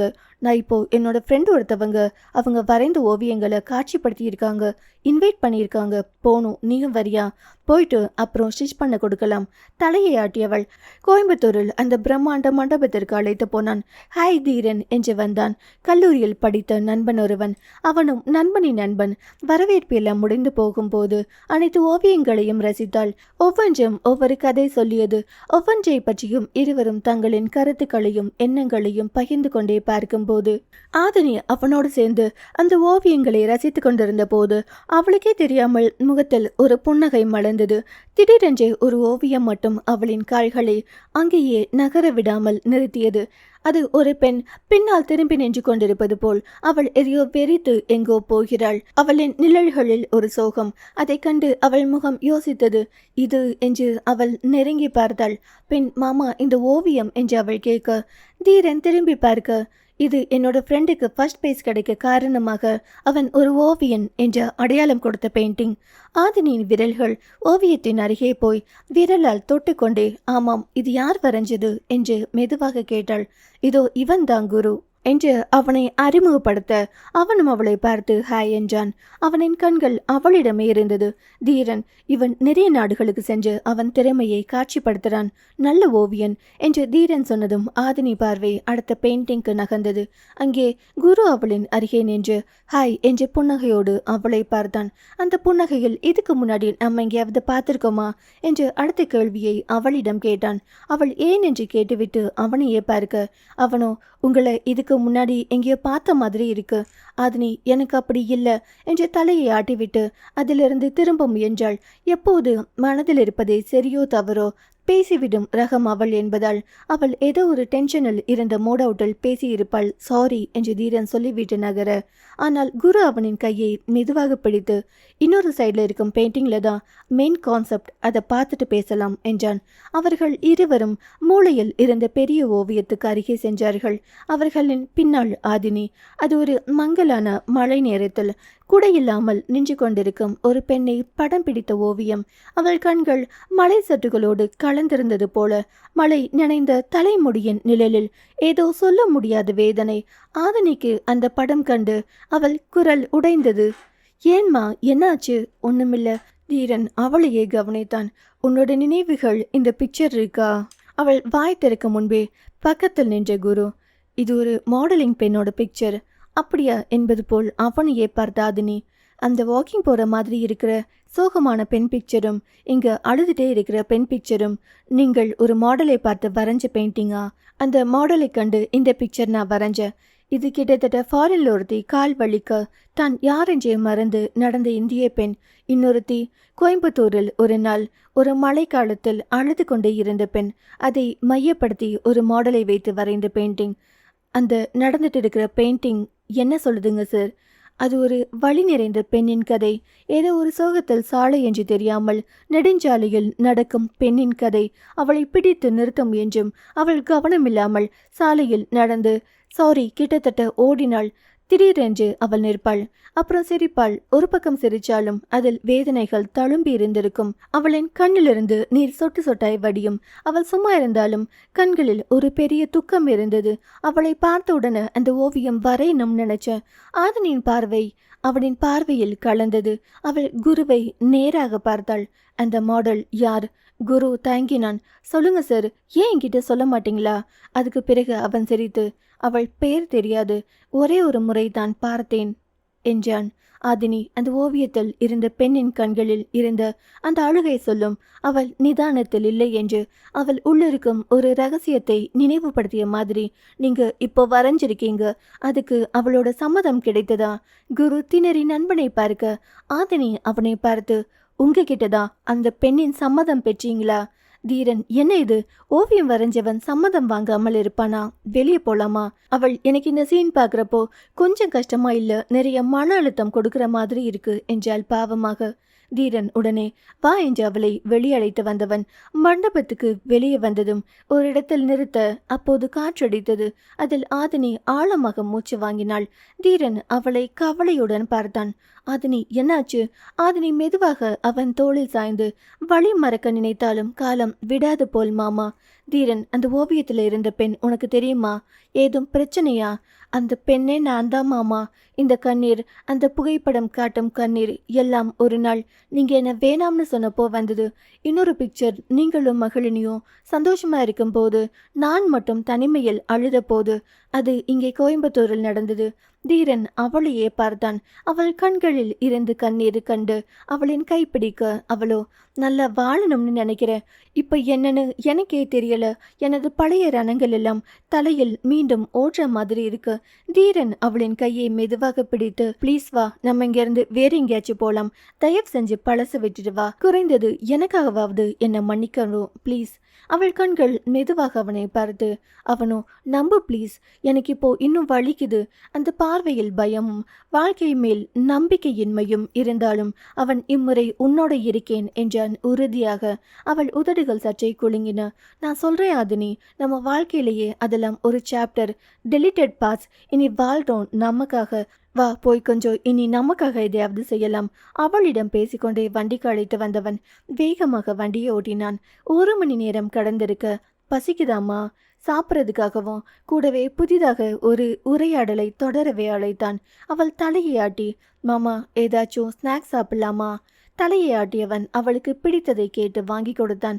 அவள் சாப்பிட்டு முடிக்கவும் அவன் எழப்போக, மாமா ஒரே இடத்தில் உட்காராமல் கொஞ்சம் நடந்துட்டே போலாமா? தலையை ஆட்டிக்கொண்டே கொஞ்சம் நடக்க, அவள் மாமா வேற ஏதாச்சும் வேணுமாமா? உங்க கையை பிடிச்சிக்கலாமா? அவன் சாரி, நானே இதை செஞ்சிருக்கணும் என்று கைப்பிடிக்க, மாமா நான் பிடிச்சிக்கவா? நான் பிடிச்சிக்கிறதுக்கும் நீ பிடிச்சிக்கிறதுக்கும் என்னம்மா வித்தியாசம்? அவள் அமைதியாக இருந்தாள். பின் உரிமையாய் உங்க கையை பிடித்து கொள்வது எப்படி இருக்கும் என்று நான் தெரிஞ்சுக்க ஆசைப்பட்டேன். அதான் மாமா. ஆடவன் அவளின் கையை பிடித்து கொண்டு வாழ்க்கை முழுவதும் இந்த கையை இனி விடக்கூடாது என்று உறுதியை தனக்குள் எடுத்துக்கொண்டான். ஆனால் வாய்விட்டு சொல்லவில்லை. அவள், மாமா என்னை பத்தி ஏதாச்சும் தெரியுமா உங்களுக்கு? தெரிஞ்சுக்கணும் இனிமேல்தான். அப்போது வெளியே லேசான மழை பெய்தது. அவள், மாமா காருக்கு போலாமா என்று அவனிடமிருந்து கையை எடுத்துக்கொண்டே கேட்க, அவனோ, உனக்கு மழையில் நனைய பிடிக்குமா? எனக்கு பிடிக்கும், உங்களுக்கு? அவன் மீண்டும் அவளின் கையை பிடித்து கொள்ள வேண்டி அவளை நோக்கி தனது கையை நீட்ட, அவளுக்கு இது புதிது. மெல்ல அவளின் கையை அவனோடு சேர்க்க அவன் மென்மையாக பிடித்து கொள்ள, மாமா கொஞ்சம் இறுக்கி பிடிங்க, பயமா இருக்கு. ஏன்? இந்த கை விட்டுட்டு போயிடுமோன்னு. இனி சாகிற வர இந்த கையை விடமாட்டேன். உனக்கு இனி பயமே வேண்டாம். ஏனோ சாரல் மழையில் அவனுடன் கை கோர்த்து நடந்தாள் காதலுடன். பெண் அவளுக்கு அது ஒரு மறக்க முடியாத முதல் மழையும் இனிக்கும் ஒரு முதல் மாலை பொழுதாகவும் இருந்தது. மீண்டும் நடந்து வந்து வாகனம் அருகில் வர, நீ உள்ள போய் உட்காரு, நனைஞ்சிட்ட என்று அவளை காருக்குள் அமர வைத்துவிட்டு அவன் போனான் தேநீர் கடையை நோக்கி. அவள் பாடல் போட, பாடலில் போதவில்லையே போதவில்லையே, உன்னை போல போதை ஏதுமில்லையே, போதவில்லையே போதவில்லையே, இந்த வரிகள் எல்லாம் உண்மையாகவே அனுபவித்து எழுதுறாங்க போல என்று சிலாகித்தவள். அப்போது அவன் வர கார் கதவை திறந்து விட்டாள். மழைக்கு சூடாக இரு கண்ணாடி டம்ளரில் தேநீர் வாங்கி கொண்டு வந்து தர தேநீரை கொஞ்சம் கொஞ்சமாக அருந்தினார்கள். தேநீரை நாம் உறிஞ்சும் மாலை பொழுதோ, கைகோர்த்து போகும் இந்த சாலை போகுதோ, மாமா யாரோ சுச்சுவேஷன் சாங் டெடிகேட் பண்ற மாதிரி இருக்கு என்றால் இதழில் ஒரு புன்னகை தேக்கி அவன் அப்போதுதான் கவனித்தான் பாடல் வரிகளை. என் எண்ணம் விண்கலம், நான் சொல்லவே கைபேசி மின்கலம் போதாதடி. அவன் பாடலை கேட்க கூடவே ஆதினி பாடினாள். சுவாசப்பையில் உந்தன் வாசம் பூட்டி வைத்தும் நெஞ்சை ஏட்டில் என்னும் உன் பேரை தீட்டி வைத்தும் இந்த வரியை நான் 1000 முறையாவது என் மனசுக்குள் பாடிக்கொள்வேன். இந்த பாட்டெல்லாம் கேட்கும்போது எனக்கு உங்க ஞாபகம் தான் மாமா வரும். உங்களுக்கு இந்த மாதிரி அனுபவம் ஏதாச்சும் இருக்குங்களா? அவள் இயல்பாக கேட்டுவிட்டாள். அவன் ஒவ்வொரு வரிகளையும் யாருக்காக ரசிக்க ஆரம்பித்தானோ அவள் ஞாபகம் அவன் மனதிற்குள் ஒரு நொடியில் காட்சி போல் புகுந்து விட்டது. பாடல் தீர்ந்து போன பின்னும், மௌனம் கூட தீர்ந்த பின்னும், கோடி முத்தம் வைத்த பின்னும், போதவில்லையே போதவில்லையே, உன்னை போல போதை ஏதுமில்லையே, கண்களில் பல முறை முறைத்து அதே கண்ணில் பல முறை ரசித்து முகத்தில் பல ஜாடைகள் காட்டும் பெண்முகம் கண் முன் வந்து போனது. மாமா என்ன ஆச்சு என்று அவன் கை தொட்டதும், தீரா இது தப்பு என்று தனக்குத்தானே சொல்லிக்கொண்டவன் அவளின் முகம் பார்த்தான். பயணம் தொடங்கும் போது ஆளுக்கு ஒரு பக்கம் அமர்ந்திருந்த நிலை போல் இல்லாமல் இப்போது வண்டியில் ஏறியதும் இப்போது ஒருவருக்கொருவர் மிக நெருக்கமாக இல்லாமல் தூரமாகவும் இல்லாமல் அமர்ந்திருந்தனர். ஏனோ இப்போது வண்டியை ஸ்டார்ட் பண்ணிய பின் தீரன் தனது இடது கையால் அவளின் வலது கையை பிடித்து கொள்ள இருவரின் கைகள் ஒருவருக்கொருவர் கைகளில் இருந்தன. வாகனத்தை இயக்கியதும் பாடலும் போட இந்த மாமனோட மனசு மல்லிகைப்பூ போல. அவன் அவளை பார்க்க அவளோ பாடலை நிறுத்திவிட்டு பாட்டு போட்டாள். மனசு பாட்டுக்குள்ள போதுங்க மாமா, நாம கொஞ்சம் பேசலாமே என்றாள் காதலோடு. ஏனோ புதிய தொடக்கத்தின் ஆரம்பமாய் மீண்டும் தீரன் அவளோடு பேச ஆரம்பித்தான். கூடவே பாடல் இல்லாத பயண நாள பின்னும் போரடிக்கும் என்றவன் ஒவ்வொரு பாடலின் வரிகளை சொல்லி அவளுக்கு பாடலை புதிதாக கற்பித்தான். பாடலின் வரிகளை அவன் அவளுக்கு சொல்லிக் கொடுக்கும் போதெல்லாம் அவன் மனதில் எவள் ஒருத்தி குடியிருந்தாளோ அவள் நொடிக்கு நொடி வந்து கொண்டே இருந்தாள். ஓரிடத்தில் வண்டியை நிறுத்தி ஒரு நிமிடம் ரெஸ்டும் போயிட்டு வர என்று சொன்னவன் வெளியே இறங்கி கொஞ்சம் தூரம் போய் தன் கன்னத்தில் தானே அரைந்துவிட்டு மீண்டும் வந்து வாகனத்திற்குள் ஏறினான். ஆதினியின் முகத்தை உற்று உற்று பார்த்து, இனி இந்த வாழ்க்கை இவளுக்காகத்தான், இவளுக்காக மட்டும்தான் என்று தனக்குத்தானே சொல்லிக்கொண்டான். வாகனம் கோயம்புத்தூரின் மரங்களால் சூழ்ந்த சாலையை விட்டு மெதுவாக கடந்து சென்று கொண்டிருந்தது. மழை நின்றாலும் கண்ணாடியில் வழிந்த துளிகள் போல ஆதினியின் மனது இன்னும் ஒரு சின்ன புயலை தாங்கிக் கொண்டிருந்தது.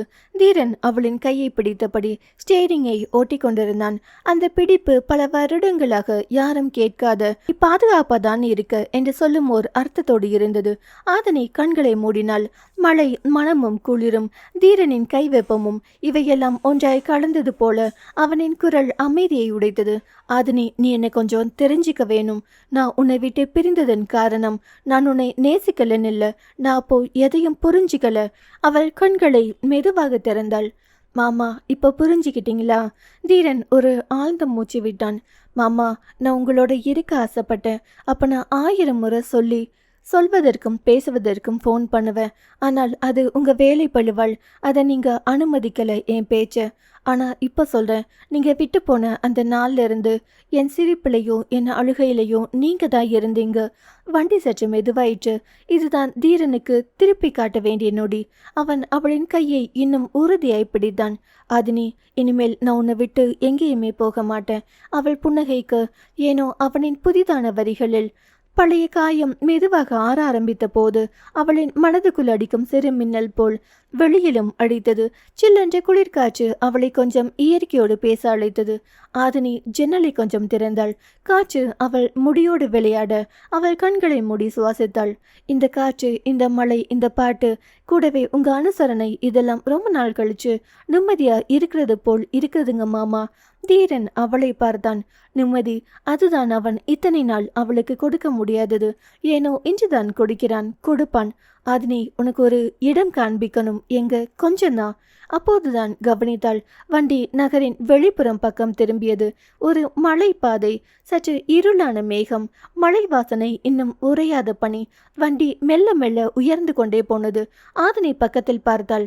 மாமா, நம்ம எங்க போறோம்? அந்த நாள் நான் போனோம்ல பேருந்தில், அப்போது ஒரு இடம் வரும்ல, ஜன்னல் கம்பிகளின் வழியே நீ ஆர்வமாய் பார்த்த இடம் தான் அது. அந்த இடத்துக்கு. அவள் மூச்சு நின்று போனது போல ஆனது. அந்த சாலை பார்க்கவே படு பயங்கரமாக இருந்தது. அவள் குரல் நடுங்கியது.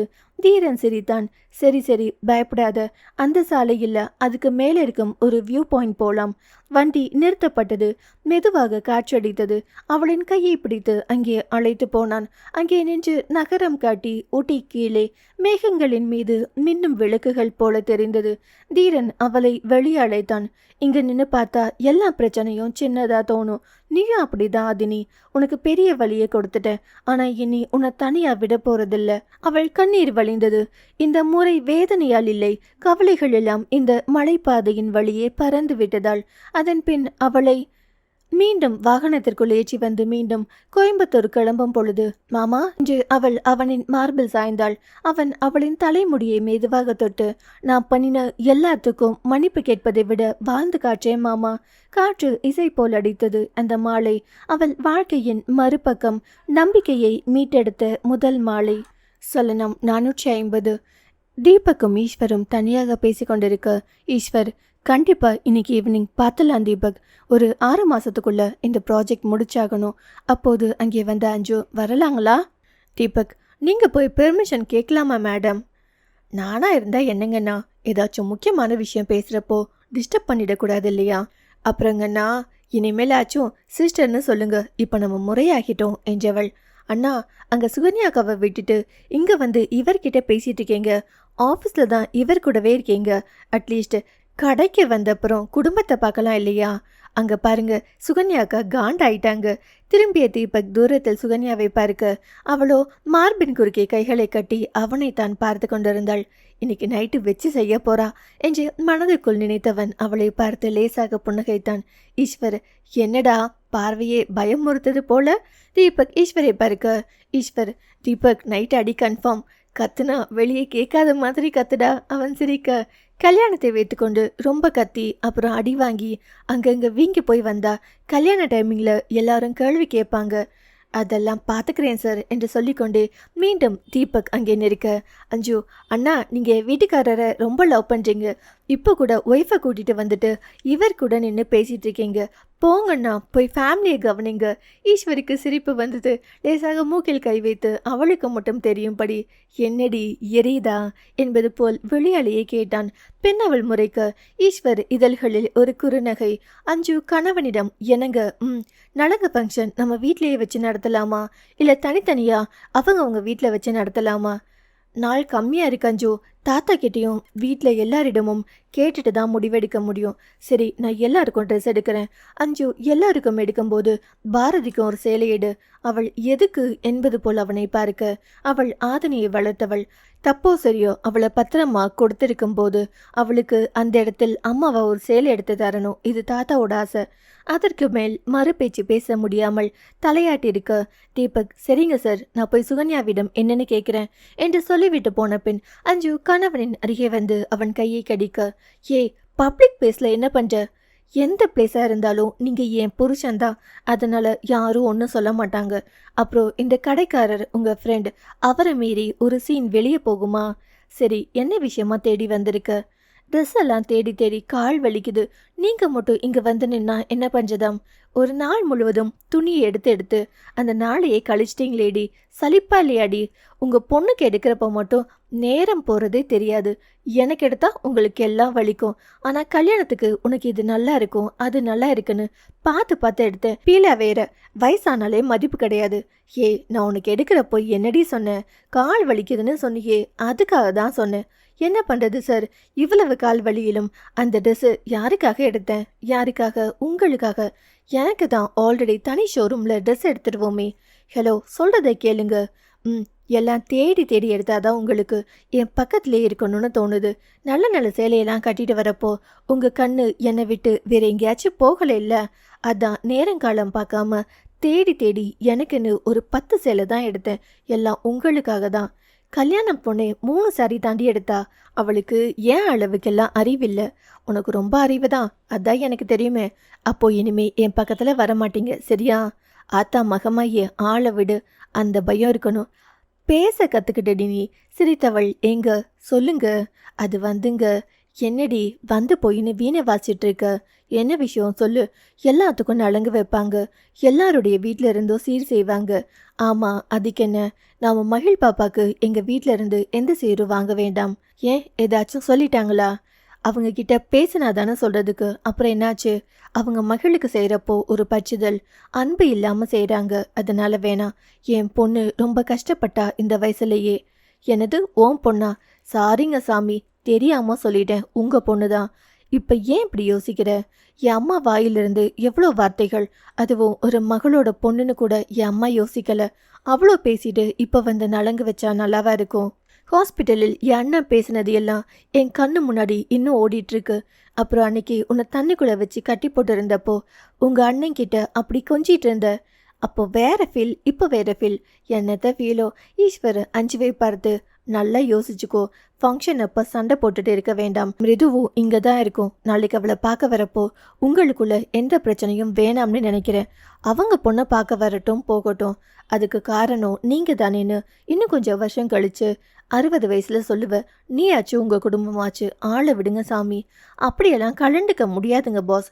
புருஷன் செய்வதில் எப்படி நல்லதாக இருந்தாலும் கெட்டதாக இருந்தாலும் சரி பங்கு பாதி பொண்டாட்டிக்கு சேருமோ, அதே மாதிரி பொண்டாட்டி செய்வதிலும் சரி பங்கு புருஷனுக்கு தான் போய் சேரும். 1000 பேர் எதிர்த்து வந்து நின்னா கூட சமாளிச்சிடுவேண்டி. ஆனால் நீ நல்ல மூடில் பேசுறியா இல்லை எதுவும் வஞ்ச புகழ்ச்சியில் பேசுறியான்னு சத்தியமா எனக்கு கண்டுபிடிக்க முடியல. என்னை ஆளை விட்டுடு. இப்போ ஏன் இப்படி பேசுறீங்க என்றால் முகத்தை ஒரு மாதிரி பாவமாக வைத்து. இதோ இப்போ மூஞ்சியை வச்சிருக்க பத்தியா? இதே மாதிரி மூஞ்சி வச்சுட்டு தான் ரொம்ப கிரிட்டிக்கலான ஸ்டேஜில் அவங்க மனசில் இருக்கிறத சொல்கிறேன்னு சொல்லி ஓப்பனாக சொல்கிறேன்னு சொல்லி என்னை கஷ்டப்படுத்திடுவ.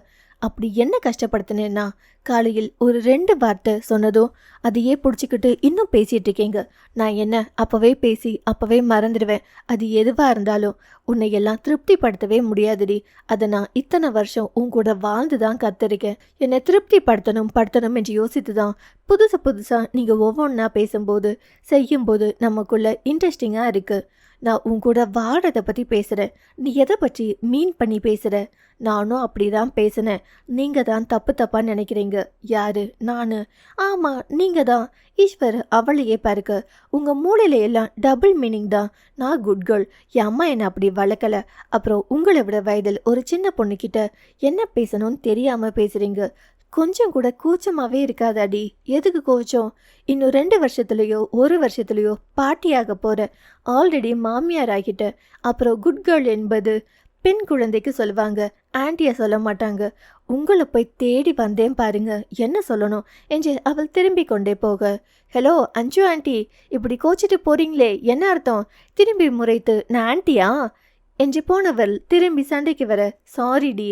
அவள் விழிகள் விரிய, சாரிடி, மாற்றி சொல்லிட்டேன், நீ ஆன்டிடி. அவள் சமாதானமாவது போல் பார்க்க, நீ பாட்டி, அஞ்சு பாட்டி என்று அவன் சற்று தள்ளி நிற்க, எனது பாட்டியா என்று பொது இடம் என்று கூட பாராமல் கணவனை துரத்தி கொண்டு வந்தாள் அவள். அறிவு கெட்டவளே, இப்படியெல்லாம் பண்ணாதடி. யாராவது ஒருத்தவங்க வீடியோ எடுத்து போட்டா எல்லாம் பேசுவாங்க. என்ன பேசுவாங்க? இந்த வயதிலும் எப்படி இவ்வளோ கப்பலாக இருக்காங்கன்னு பேசுவாங்க. வயசாயிடுச்சுடி என்றான் மீசை திருகி. வயசானாலும் நீங்க சிங்கம்தான் என்றாள் கண்கள் நிறைய காதலோடு. நீ எதுக்கு அம்மனி ஐஸ் வைக்கிறீங்க? கல்யாண வேலை தலைக்கு மேலே இருக்கு. முதல்ல என்னை கொஞ்சுவதை விட்டுட்டு போய் சீக்கிரம் சேலை எடுத்து முடிச்சுட்டு வீட்டுக்கு போலாண்டி. கடுப்பா இருக்கு ஒரே இடத்துல நாள் முழுக்க இருக்கிறதுக்கு. ஒரு நாளில் உங்களால் ஒரு இடத்துல இருக்க முடியல. நானும் அத்தையும் வருஷ கணக்கில் அடுப்படியே கதியன்னு தான் இருக்கோம். நாங்கள் யார்கிட்ட போய் சொல்றதாம்? நான் சொல்லலை என்ன என்பது போல அவள் பார்க்க, நிஜமாவே சரியான நேரத்தில் மனசில் இருக்கிறத தெளிவாக சொல்லிடுவடி நீ. நாங்கள் யாராச்சும் உங்களை வேலை பார்க்க சொன்னோமா? நீங்கள் தான் இழுத்து போட்டு செஞ்சுட்டு இருக்கீங்க. உங்களுக்கு எவ்வளோ நாள் வேணுமோ ஃபுல் நாள் ரெஸ்ட் எடுத்துக்கோங்க. நம்ம வேலையால் போட்டுக்கலாம். அவ்வளவுதான். என்ன அவ்வளவுதான்? ஒரு 100 பவுன் எடுத்து வேறு யார்கிட்டயாச்சும் கொடுங்க. ஏன் இப்படி பண்ணின என்று ஒரு கோபத்தையோ அன்பையோ காமிச்சிட்டு போயிடுவாங்க. ஆனால் கரண்டியை வேறு யார்கிட்டயாவது கொடுத்தா அத்தையோட உசுறு அந்தரத்துல தொங்க ஆரம்பிச்சிடும். ஏண்டி? அவங்க சந்தோஷமே அவங்க கையால் சமைச்சு போட்டு அதை அவங்க வாரிசுகள் எல்லாம் விரும்பி சாப்பிடும்போது அதை ரசித்து பார்க்கறது தான். அப்போது என் அம்மா விருப்பப்பட்டு தான் செய்கிறாங்க. உனக்கு ரெஸ்ட் வேணுமா? நானும் அத்தை மாதிரி தான் நாளைக்கு இப்படி தான் இருப்பேன். ஏனோ ஈஸ்வருக்கு இந்த அஞ்சுவை இன்னும் பிடித்தது. அவர்கள் இருவருக்கும் தெரியவில்லை. தங்கள் வீட்டின் இளையவர்கள் முதல் அங்கே வந்திருக்கும் உறவினர்கள் வரை எங்காவது அவர்கள் ஜோடியோடு பேசிக்கொண்டே சென்று கொண்டிருந்தாலும் ஈஸ்வர் மட்டும் அஞ்சுவின் செய்கைகளை எல்லோரும் ரசித்து பார்த்து கொண்டிருந்தனர். எல்லோரின் வாழ்க்கையிலும் இப்படிதான் தாங்கள் வாழணும் என்பதையும் அவர்களை தூரமாக நின்று பார்த்து கொண்டிருந்தார்கள்.